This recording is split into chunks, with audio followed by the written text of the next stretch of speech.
Little Women, by Louisa May Alcott, Part 1, Chapter 1, Playing Pilgrims. Christmas won't be Christmas without any presents, grumbled Joe, lying on the rug. It's so dreadful to be poor, sighed Meg, looking down at her old dress. I don't think it's fair for some girls to have plenty of pretty things, and other girls nothing at all, added little Amy, with an injured sniff. We've got father and mother, and each other, said Beth contentedly from her corner. The four young faces on which the firelight shone brightened at the cheerful words, but darkened again as Joe said sadly, we haven't got father, and shall not have him for a long time. She didn't say, perhaps never, but each silently added it, thinking of father far away, where the fighting was. Nobody spoke for a minute. Then Meg said in an altered tone, you know, the reason mother proposed not having any presents this Christmas was because it is going to be a hard winter for everyone, and she thinks we ought not to spend money for pleasure, when our men are suffering so in the army. We can't do much, but we can make our little sacrifices, and ought to do it gladly. But I am afraid I don't, and Meg shook her head, as she thought regretfully of all the pretty things she wanted, but I don't think the little we should spend would do any good. We've each got $1. And the army wouldn't be much helped by our giving that. I agree not to expect anything from mother or you, but I do want to buy Undine and Cintran for myself. I've wanted it so long, said Joe, who was a bookworm. I plan to spend mine in new music, said Beth, with a little sigh, which no one heard but the hearthbrush and kettle holder. I shall get a nice box of Faber's drawing pencils. I really need them, said Amy decidedly. Mother didn't say anything about our money, and she won't wish us to give up everything. Let's each buy what we want, and have a little fun. I'm sure we work hard enough to earn it, cried Joe, examining the heels of her shoes in a gentlemanly manner. I know I do, teaching those tiresome children nearly all day, when I'm longing to enjoy myself at home, began Meg, in the complaining tone again. You don't have half such a hard time as I do, said Joe. How would you like to be shut up for hours with a nervous, fussy old lady, who keeps you trotting, is never satisfied, and worries you till you're ready to fly out the window or cry? It's naughty to fret, but I do think washing dishes and keeping things tidy is the worst work in the world. It makes me cross, and my hands get so stiff. I can't practice well at all. And Beth looked at her rough hands with a sigh that anyone could hear that time. I don't believe any of you suffer as I do, cried Amy, for you don't have to go to school with impertinent girls, who plague you if you don't know your lessons, and laugh at your dresses, and label your father if he isn't rich, and insult you when your nose isn't nice. If you mean libel, I'd say so, and not talk about labels, as if Papa was a pickle bottle, advised Joe, laughing. I know what I mean, and you needn't be satirical about it. It's proper to use good words, and improve your vocabulary, returned Amy, with dignity.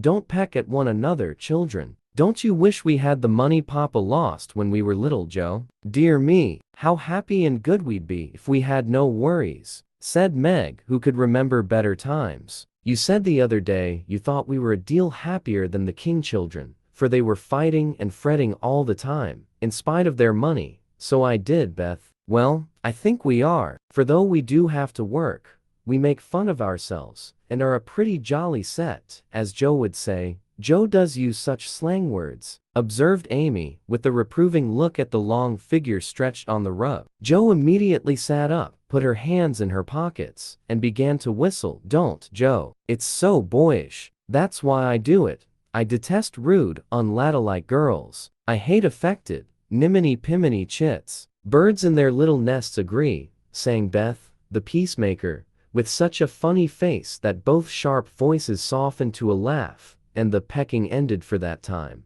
Really, girls, you are both to be blamed, said Meg, beginning to lecture in her elder sisterly fashion. You are old enough to leave off boyish tricks, and to behave better, Josephine. It didn't matter so much when you were a little girl. But now, you are so tall, and turn up your hair. You should remember that you are a young lady.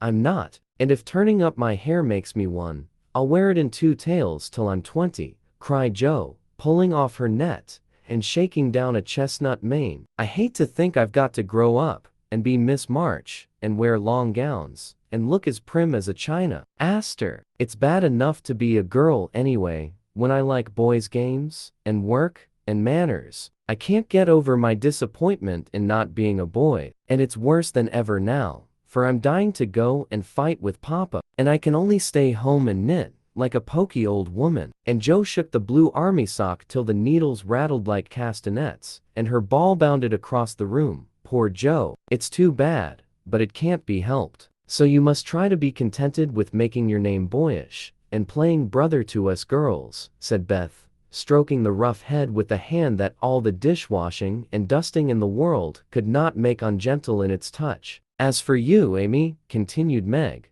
you're altogether too particular and prim. Your airs are funny now, but you'll grow up an affected little goose, if you don't take care. I like your nice manners and refined ways of speaking, when you don't try to be elegant. But your absurd words are as bad as Jo's slang. If Jo is a tomboy and Amy a goose, what am I, please? Asked Beth, ready to share the lecture. You're a dear, and nothing else, answered Meg warmly, and no one contradicted her, for the mouse was the pet of the family. As young readers like to know how people look, we will take this moment to give them a little sketch of the four sisters, who sat knitting away in the twilight, while the December snow fell quietly without, and the fire crackled cheerfully within. It was a comfortable room, though the carpet was faded and the furniture very plain, for a good picture or two hung on the walls. Books filled the recesses, chrysanthemums and Christmas roses bloomed in the windows, and a pleasant atmosphere of home peace pervaded it.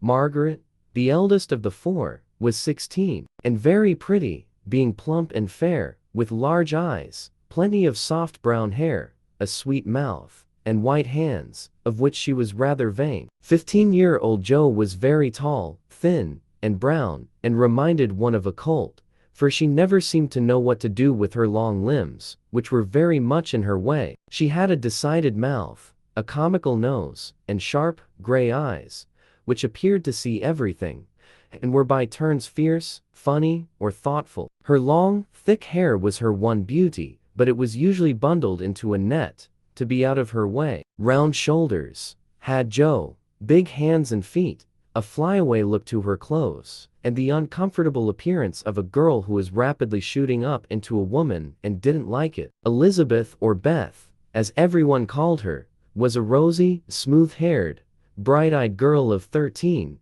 with a shy manner, a timid voice, and a peaceful expression which was seldom disturbed. Her father called her Little Miss Tranquility, and the name suited her excellently, for she seemed to live in a happy world of her own, only venturing out to meet the few whom she trusted and loved. Amy, though the youngest, was a most important person, her own opinion at least, a regular snow maiden, with blue eyes, and yellow hair curling on her shoulders, pale and slender, and always carrying herself like a young lady mindful of her manners. What the characters of the four sisters were, we will leave to be found out. The clock struck 6, and, having swept up the hearth, Beth put a pair of slippers down to warm. Somehow, the sight of the old shoes had a good effect upon the girls, for Mother was coming, and everyone brightened to welcome her. Meg stopped lecturing, and lighted the lamp. Amy got out of the easy chair without being asked, and Jo forgot how tired she was as she sat up to hold the slippers nearer to the blaze. They are quite worn out. Marmee must have a new pair. I thought I'd get her some with my dollar, said Beth. No, I shall, cried Amy. I'm the oldest, began Meg, but Jo cut in with a decided, I'm the man of the family now. Papa is away, and I shall provide the slippers, for he told me to take special care of Mother while he was gone. I'll tell you what we'll do, said Beth. Let's each get her something for Christmas, and not get anything for ourselves. That's like you, dear. What will we get? Exclaimed Jo. Everyone thought soberly for a minute, then Meg announced, as if the idea was suggested by the sight of her own pretty hands, I shall give her a nice pair of gloves. Army shoes, best to be had, cried Jo. Some handkerchiefs, all hemmed, said Beth. I'll get a little bottle of cologne. She likes it, and it won't cost much, so I'll have some left to buy my pencils, added Amy. How will we give the things? Asked Meg. Put them on the table, and bring her in and see her open the bundles. Don't you remember how we used to do on our birthdays? Answered Joe. I used to be so frightened when it was my turn to sit in the chair with the crown on, and see you all come marching round to give the presents, with a kiss. I liked the things and the kisses, but it was dreadful to have you sit looking at me while I opened the bundles, said Beth, who was toasting her face and the bread for tea at the same time. Let Marmee think we are getting things for ourselves, and then surprise her. We must go shopping tomorrow afternoon, Meg. There's so much to do about the play for Christmas night, said Joe, marching up and down, with her hands behind her back, and her nose in the air. I don't mean to act any more after this time. I'm getting too old for such things, observed Meg, who was as much a child as ever about dressing up frolics. You won't stop, I know, as long as you can trail round in a white gown with your hair down, and wear gold paper jewelry. You are the best actress we've got, and there'll be an end of everything if you quit the boards, said Joe. We ought to rehearse tonight. Come here, Amy, and do the fainting scene, for you are as stiff as a poker in that.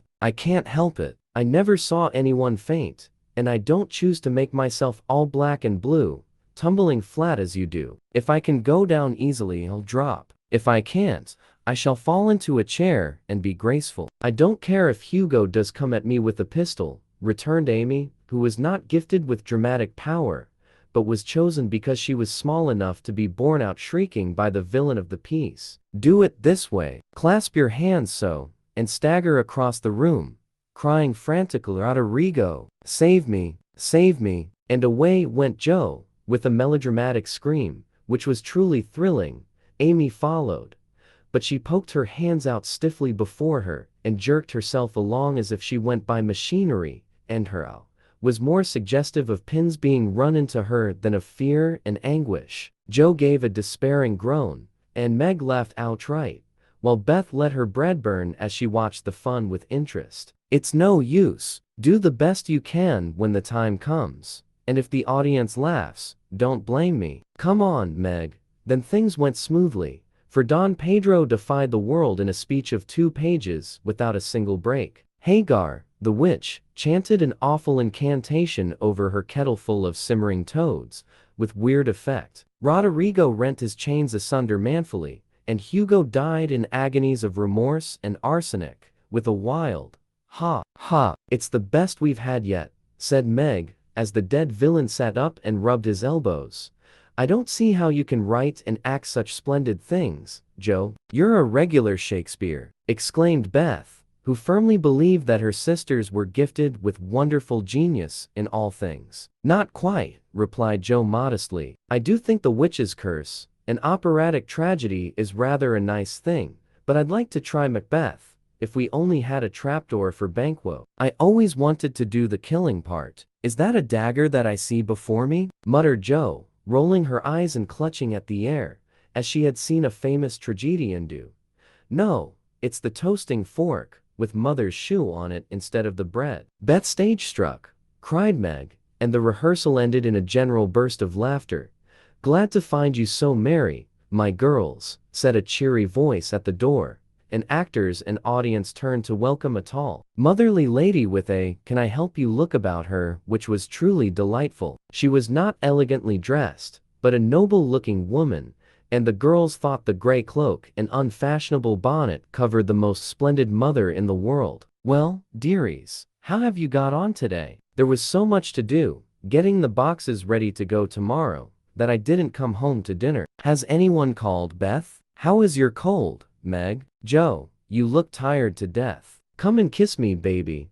While making these maternal inquiries, Mrs. March got her wet things off, her warm slippers on, and sitting down in the easy chair, drew Amy to her lap, preparing to enjoy the happiest hour of her busy day. The girls flew about, trying to make things comfortable, each in her own way. Meg arranged the tea table, Joe brought wood and set chairs, dropping, overturning, and clattering everything she touched. Beth trotted to and fro between parlor kitchen, quiet and busy, while Amy gave directions to everyone, as she sat with her hands folded. As they gathered about the table, Mrs. March said, with a particularly happy face, I've got a treat for you after supper. A quick, bright smile went round like a streak of sunshine. Beth clapped her hands, regardless of the biscuit she held, and Jo tossed up her napkin, crying, "A letter, a letter. 3 cheers for father. Yes, a nice long letter. He is well,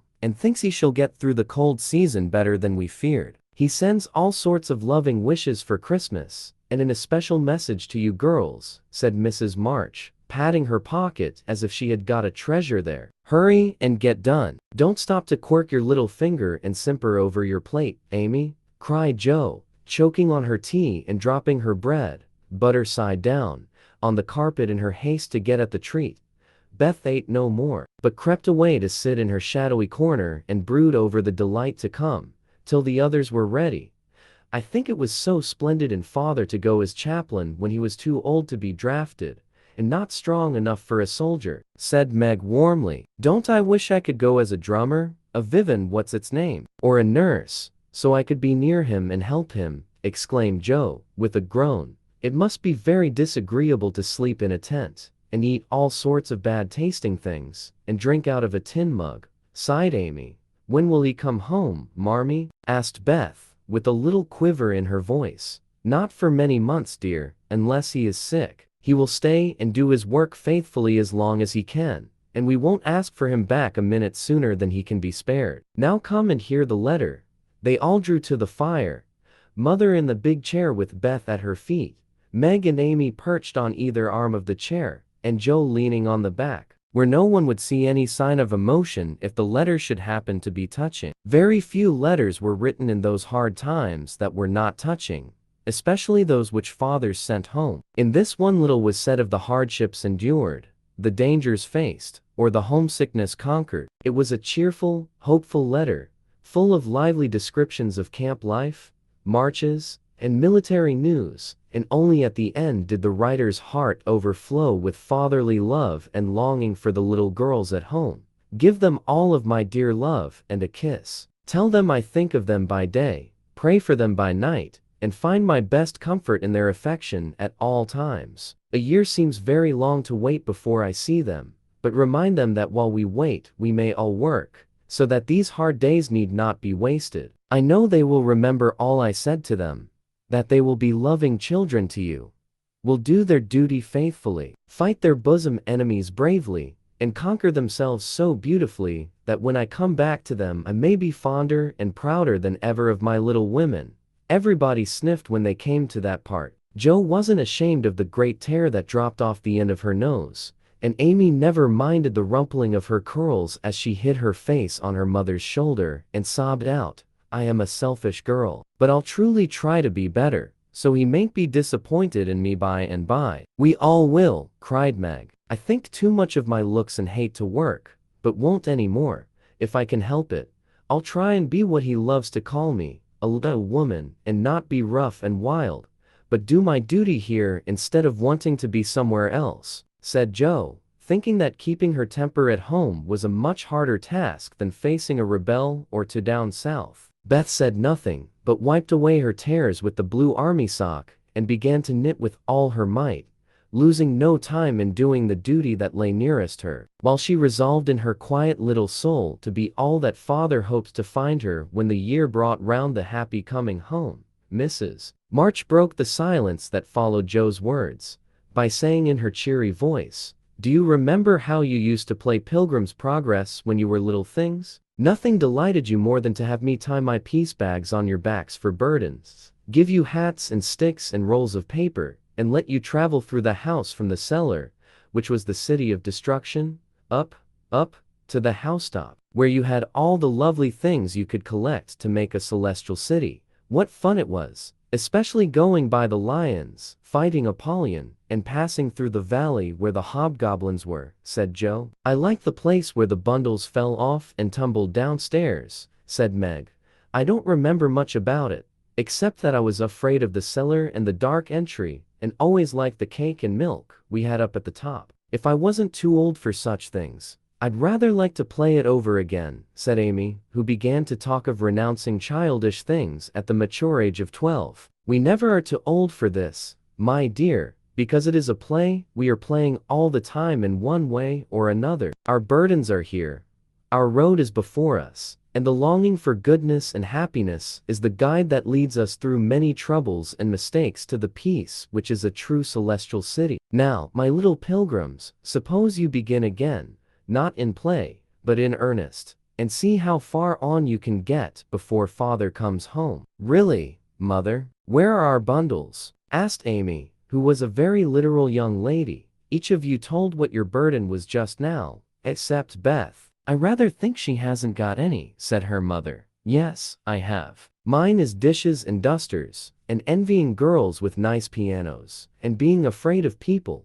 Beth's bundle was such a funny one that everybody wanted to laugh, but nobody did, for it would have hurt her feelings very much. Let us do it, said Meg thoughtfully. It is only another name for trying to be good, and the story may help us, for though we do want to be good, it's hard work, and we forget, and don't do our best. We were in the slough of despond tonight, and mother came and pulled us out as help did in the book. We ought to have our roll of directions, like Christian. What shall we do about that? Asked Joe, delighted with the fancy which lent a little romance to the very dull task of doing her duty. Look under your pillows Christmas morning, and you will find your guidebook, replied Mrs. March. They talked over the new plan while old Hannah cleared the table. Then out came the 4 little work baskets, and the needles flew as the girls made sheets for Aunt March. They adopted Joe's plan of dividing the long seams into 4 parts, and calling the quarters Europe,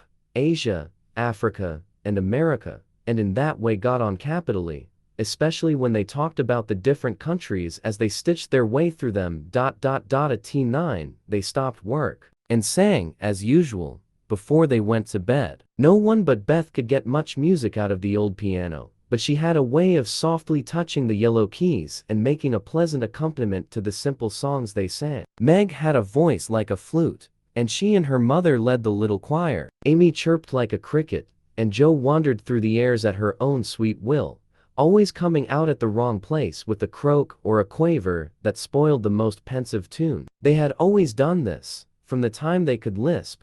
Crinkle, crinkle, it'll tar, and it had become a household custom, for the mother was a born singer. The first sound in the morning was her voice, as she went about the house singing like a lark, and the last sound at night was the same cheery sound, for the girls never grew too old for that familiar lullaby. Part 1, Chapter 2, A Merry Christmas. Joe was the first to wake in the gray dawn of Christmas morning. No stockings hung at the fireplace, and for a moment she felt as much disappointed as she did long ago, when her little sock fell down because it was crammed so full of goodies. Then she remembered her mother's promise, and slipping her hand under her pillow, drew out a little crimson-covered book. She knew it very well, for it was that beautiful old story of the best life ever lived, and Joe felt that it was a true guidebook for any pilgrim going on a long journey. She woke Meg with a Merry Christmas, and bade her see what was under her pillow. A green-covered book appeared, with the same picture inside, and a few words written by their mother, which made their one present very precious in their eyes. Presently, Beth and Amy woke to rummage and find their little books also, one dove-colored, the other blue, and all sat looking at and talking about them, while the east grew rosy with the coming day.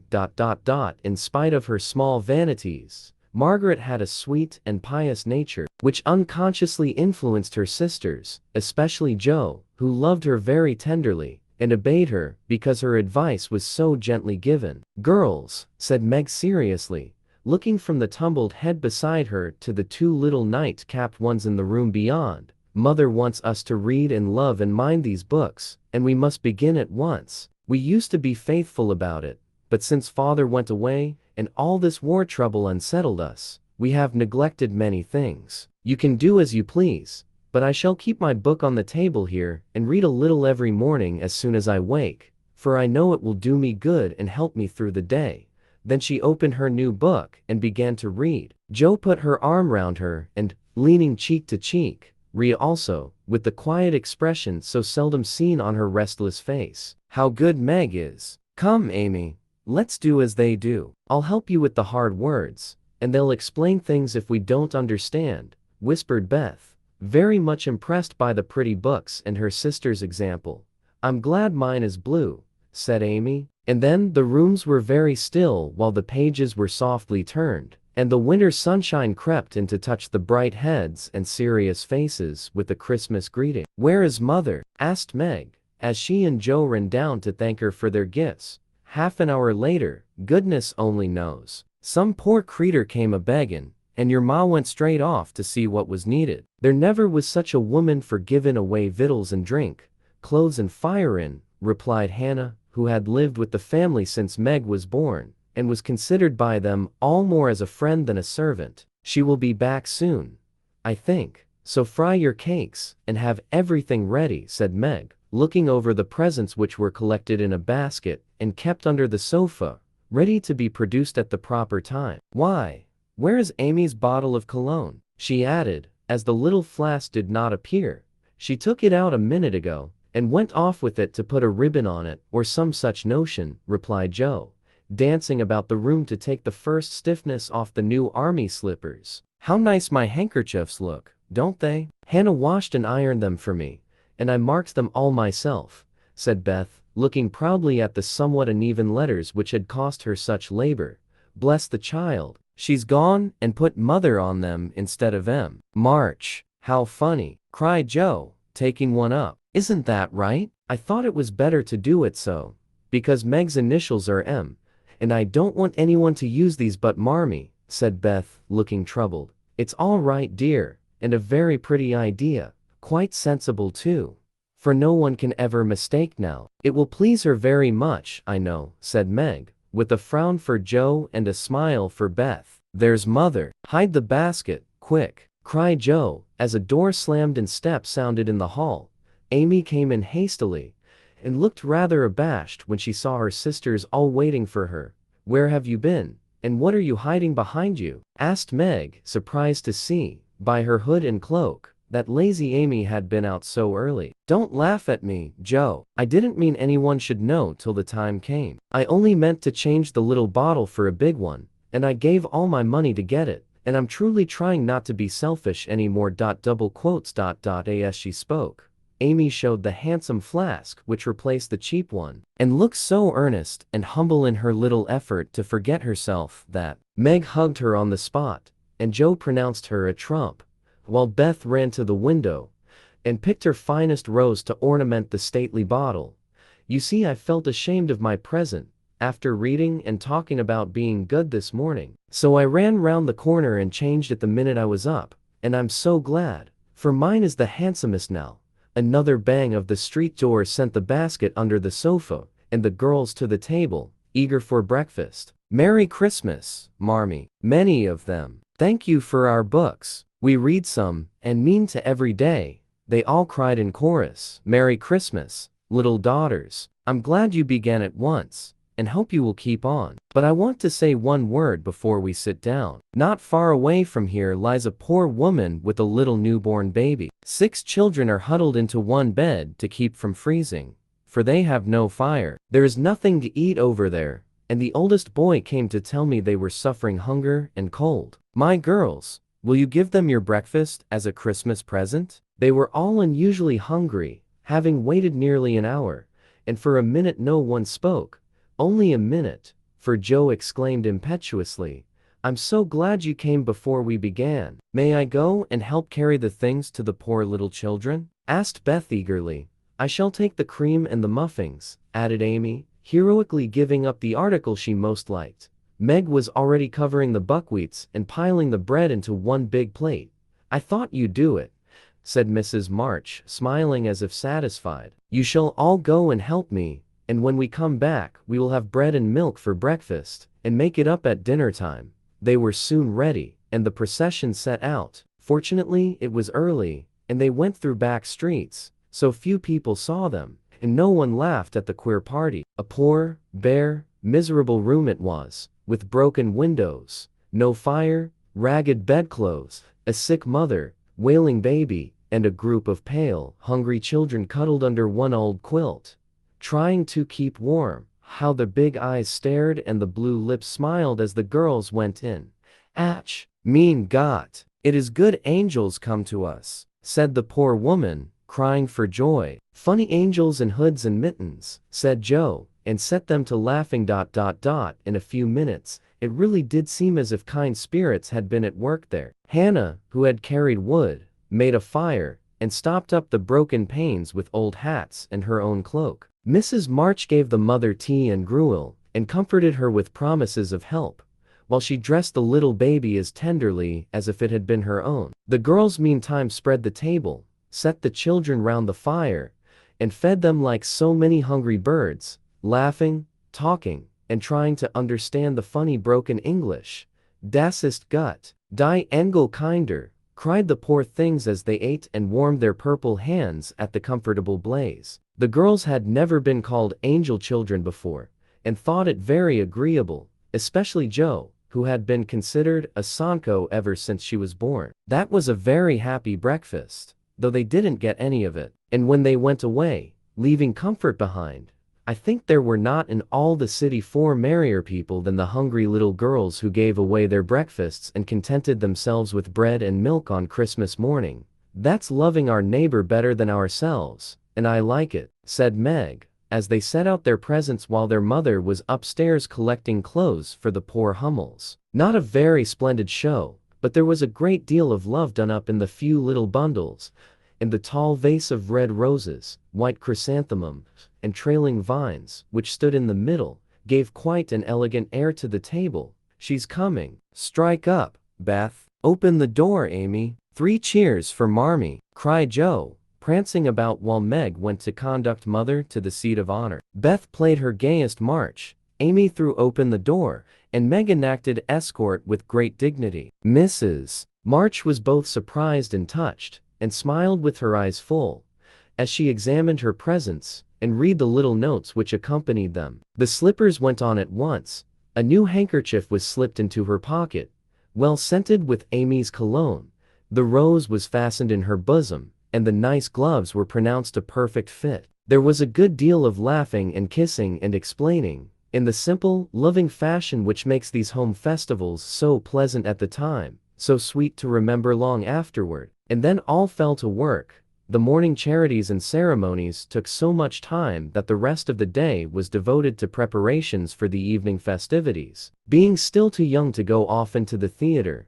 and not rich enough to afford any great outlay for private performances, the girls put their wits to work, and necessity being the mother of invention, made whatever they needed. Very clever were some of their productions: pasteboard guitars, antique lamps made of old-fashioned butter boats covered with silver paper, gorgeous robes of old cotton, glittering with tin spangles from a pickle factory, and armor covered with the same useful diamond-shaped bits left in sheets when the lids of preserved pots were cut out. The big chamber was the scene of many innocent revels. No gentlemen were admitted, so Jo played male parts to her heart's content and took immense satisfaction in a pair of russet leather boots given her by a friend, who knew a lady who knew an actor. These boots, an old foil, and a slash doublet, once used by an artist for some picture, were Jo's chief treasures, and appeared on all occasions. The smallness of the company made it necessary for the 2 principal actors to take several parts apiece,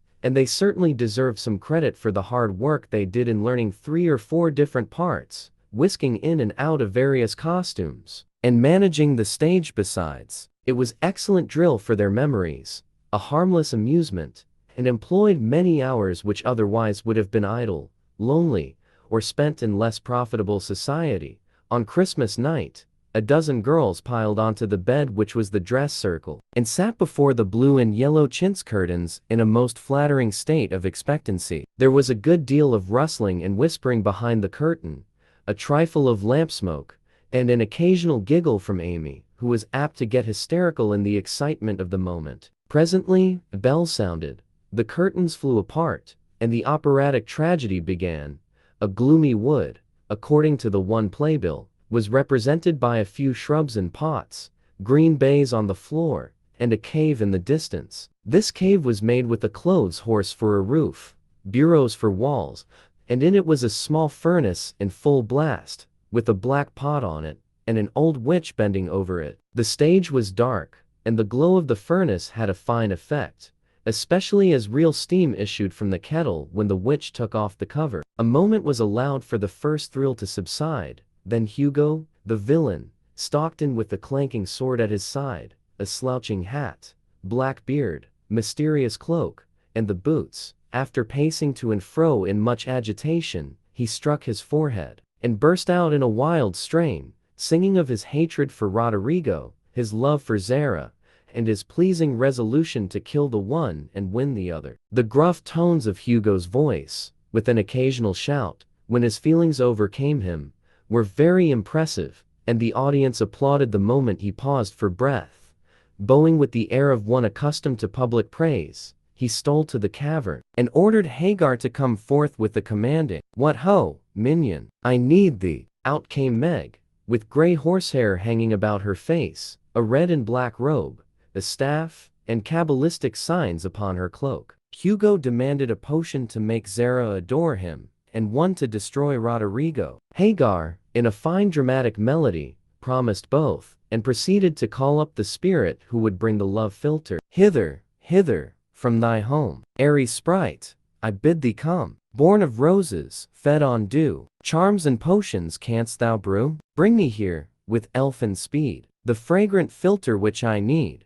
Make it sweet and swift and strong. Spirit, answer now my song." A soft strain of music sounded, and then at the back of the cave appeared a little figure in cloudy white, with glittering wings, golden hair, and a garland of roses on its head. Waving a wand, it sang, "Hither I come, from my airy home, afar in the silver moon. Take the magic spell, and use it well, or its power will vanish soon." And dropping a small, gilded bottle at the witch's feet, the spirit vanished. Another chant from Hagar produced another apparition, not a lovely one, for with a bang an ugly black imp appeared, and, having croaked a reply, tossed a dark bottle at Hugo, and disappeared with a mocking laugh. Having warbled his thanks and put the potions in his boots, Hugo departed, and Hagar informed the audience that as he had killed a few of her friends in times past, she had cursed him, and intends to thwart his plans, and be revenged on him. Then the curtain fell, and the audience reposed and ate candy while discussing the merits of the play. A good deal of hammering went on before the curtain rose again,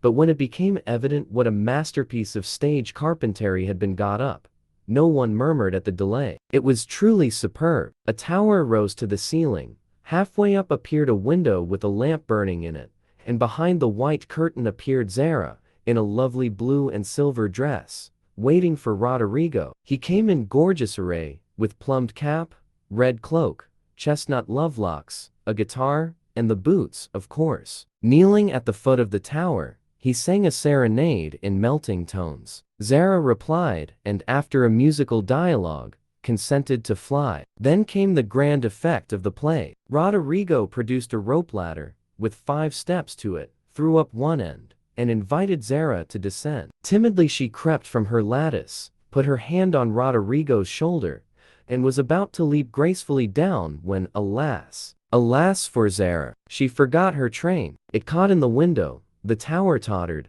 leaned forward, fell with a crash, and buried the unhappy lovers in the ruins. A universal shriek arose as the russet boots waved wildly from the wreck, and a golden head emerged, exclaiming, "I told you so, I told you so." With wonderful presence of mind, Don Pedro, the cruel sire, rushed in, dragged out his daughter, with a hasty aside, "Don't laugh, act as if it was all right," and he, ordering Roderigo up, banished him from the kingdom with wrath and scorn. Though decidedly shaken by the fall from the tower upon him, Roderigo defied the old gentleman and refused to stir. This dauntless example fired Zara. She also defied her sire, and he ordered them both to the deepest dungeons of the castle. A stout little retainer came in with chains and led them away, looking very much frightened, and evidently forgetting the speech he ought to have made. Act third was the castle hall, and here Hagar appeared, having come to free the lovers and finish Hugo. He hears him coming,